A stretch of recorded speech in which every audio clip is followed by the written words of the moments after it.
Hi, how y'all doing today?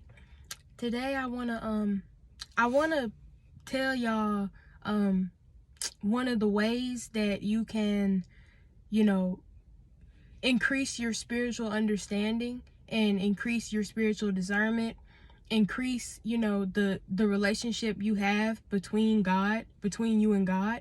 One of the ways that you can do these things is by fasting, okay?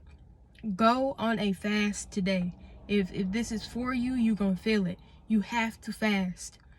Fasting is not only denying the needs of your flesh when it comes to like food, but fasting can be going on a break from social media. It can be going on a break from certain people. It can be not listening to a certain type of music that you may listen to all the time. It's just denying the needs and the wants of your flesh, okay? God, one of the ways that we communicate with God, y'all, one of the ways that we really show him that we love him, and one of the ways that we show him that we really need something from him spiritually, like we really desire his presence, and one of the ways that we show him that, we really are in need of a blessing is by sacrificing what we want in order to gain his spiritual blessing. You get what I'm saying? That's sacrifice is so important to God. Sacrifice is key. If you don't ever sacrifice anything, don't expect your spiritual understanding, discernment, etc. Don't expect any of those things to increase. You feel me? You have got to sacrifice when it comes to God, period. It's just how it is. That's why Jesus had to die on the cross. He had to give up his life. That sacrifice was a testament of his love for us. Sacrifice is key. That's what fasting is. Y'all may see me on the internet sometimes, how I be going through stuff and how, I may be in a period where I feel down, I feel sorrowful, and then out the blue, you'll see me just randomly get better. Y'all know how I do that? You know how it always seems like I just bounce back every time? You know how I do that? Fasting. God, and more God. That's how I do that. I don't have superpowers, and I say this all the time, nothing is special about me. It's just I understand the importance of getting connected to the source. You have got to get connected to the source. You have to sacrifice. You feel me? You have to sacrifice. I could make a post and I could be talking about how I feel broken at the moment. I could be talking about something I'm going through in my life that's affecting me emotionally. And honestly, people can really, you can feel energy through social media. Like, you can read somebody post and tell if they having a hard time right now. You can tell. You can read somebody's post and feel joy coming from the post. You can feel it. So it's not that when I'm expressing emotion, y'all, that I'm disingenuous with it. Every time I express any type of negative emotion or sad emotion, it's most definitely genuine. I am genuinely going through that. So if you see me, it could be a short amount of time, maybe even 3 or 4 days later, and you feel peace and joy coming from my post. All of a sudden, you dang, she feel better already. Yes, I feel better already, because you can flip like that as a Christian. You flip. I'm so serious, and I don't mean to say it and trying to say that you're bipolar or something. That's not what I'm talking about, even though some people cannot help being diagnosed with that. Don't take that the wrong way, y'all, but you get what I'm saying. God, he will come in and rejuvenate you. He will renew your strength. He will give you peace. He will take away the burdens that you're going through, and he will literally renew you. And that happens to me all the time. All the time. It's not that I'm just bouncing back and that God is just doing something for me that he can't do for y'all. I fast, I pray, I sacrifice. This is not a game. It's not a joke. If you want the blessing of the Lord, you have got to put in some type of sacrifice. You have got to put in the work for it, okay? You got to do that. I just did this probably a couple weeks ago. I attempted to do an Esther fast, which is where, you don't eat anything. The only thing that you're consuming is water for 3 days. Did I finish it? No, I did not. I'm being honest. I did not finish it. Shout out to whoever finished their Esther fast, because that is like one of the hardest things that I've ever tried to do. I picked Friday, Saturday, and Sunday to do it.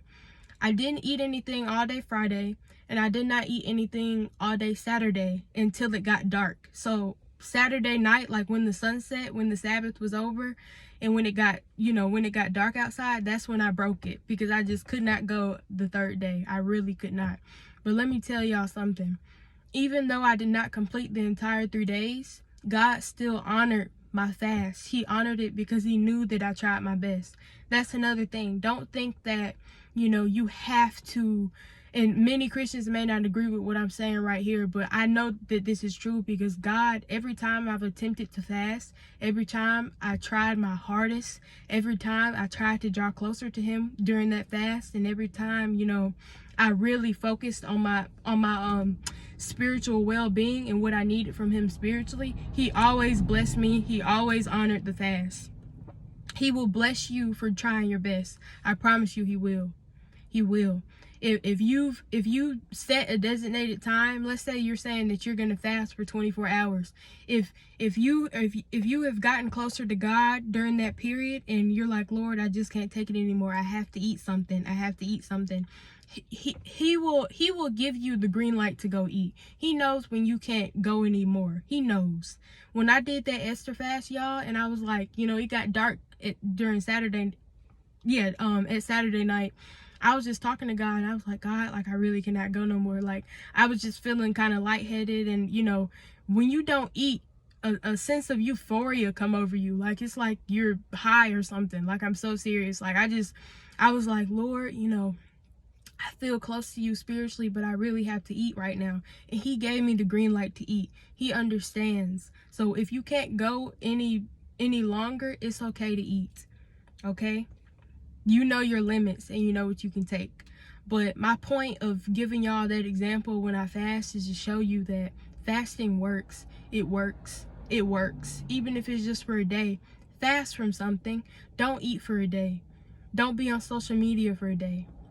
And y'all, I'm saying this because, a lot of people will be upset, like, dang, like, God, why aren't you blessing me? Why is that person blessed and I'm not blessed? But have you decided to make the decision to fast? Are you willing to give up your desires for a day? A lot of people, you say don't eat for a day, they're like, what? You expect me not to eat no food? What? A lot of people not willing to do that. But they want to be upset when they're not blessed. I don't get it. And God doesn't get it. Because a person who wants the blessing, they will put in the work. And I'm saying that in the most humble way possible, y'all. I really am. I'm saying this to help y'all. I'm going to read y'all the story of Esther real quick. Not the entire story, but I'm going to give y'all a breakdown of what happened.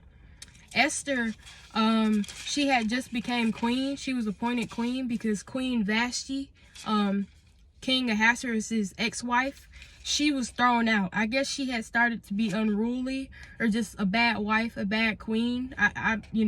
All of these things. So that's why he was in search of a new queen, and Esther was appointed queen.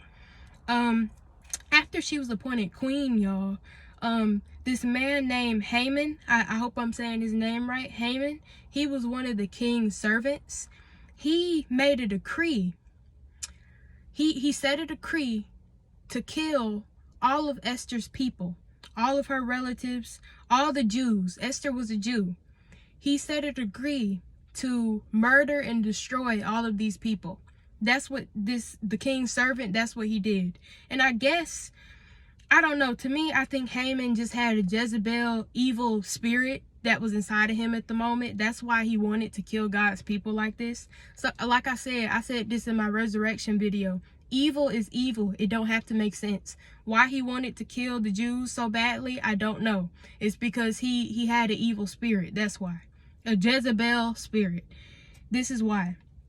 So he set this decree against Esther's people, and Esther was made known of what he had did. And once she found out, what he had did and that her people were about to be killed, she became exceedingly sorrowful.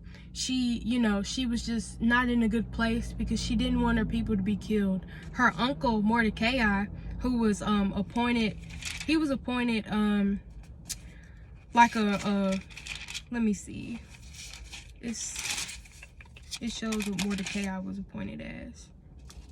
A royal officer. That's what he was appointed as. So yeah, her uncle and her were kind of, they had a position in the court. So that's how they're close to the king and all of this stuff.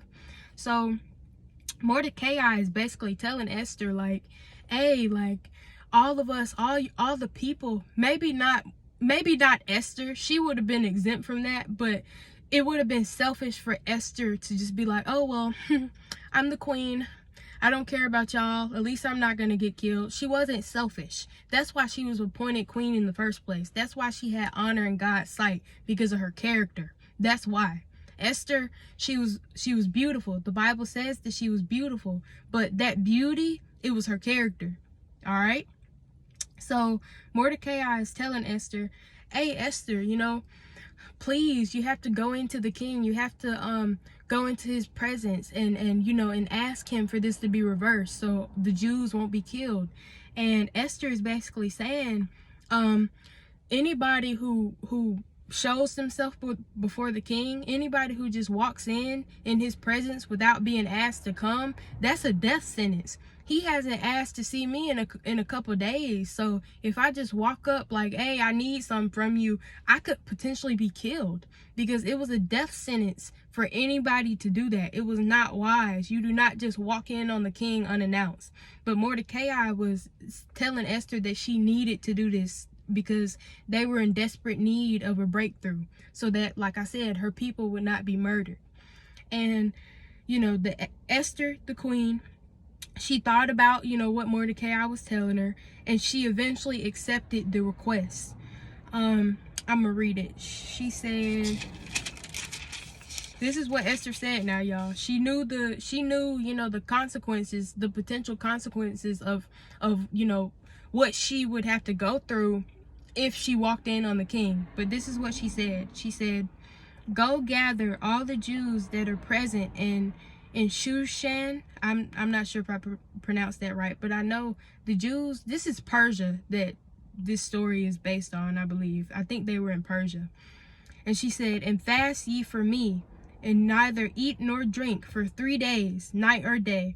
I also and my maidens will fast likewise, and so will I go in unto the king, which is not according to the law. And if I perish, I perish. So Esther said, if I die, I die. But I have faith in God. I'm going to fast for 3 days. Every other Jew is going to fast with me, and we're going to pray, and we're going to make our requests known unto God, so that I can come into the king without being killed. She had faith that the king would have favor upon her. You feel me? That's why she fasted right here. This is why fasting is important. Y'all just think about it. Like, if fasting can potentially overturn a decree to murder an entire group of people, just imagine what fasting can do for your life. I keep thinking it's a game. Like, for real, I'm trying to tell y'all, like, you have to sacrifice something. No, you don't have to just, as you're starting out fasting, you don't have to do an Esther fast, but take a day. When you wake up in the morning, try not to eat nothing, at least till sunset. You feel me? Don't eat nothing for a day. Just pray and try to become closer to God. Ask him for something that you may be in deep need of. If you need a breakthrough in any area of your life, try to get closer to him. Thank him for who he is to you, and ask, Lord, I really need this. And I bet you after you fast, it will be given unto you. I tell no lies. So after Esther and all the Jews fasted for 3 days, she went in unto the king, and by God's grace and mercy, she had favor in the king's sight. The king loved Esther, and he pointed out his golden, I think this is called a sepulcher. Hold on, let me make sure that's how you say that word.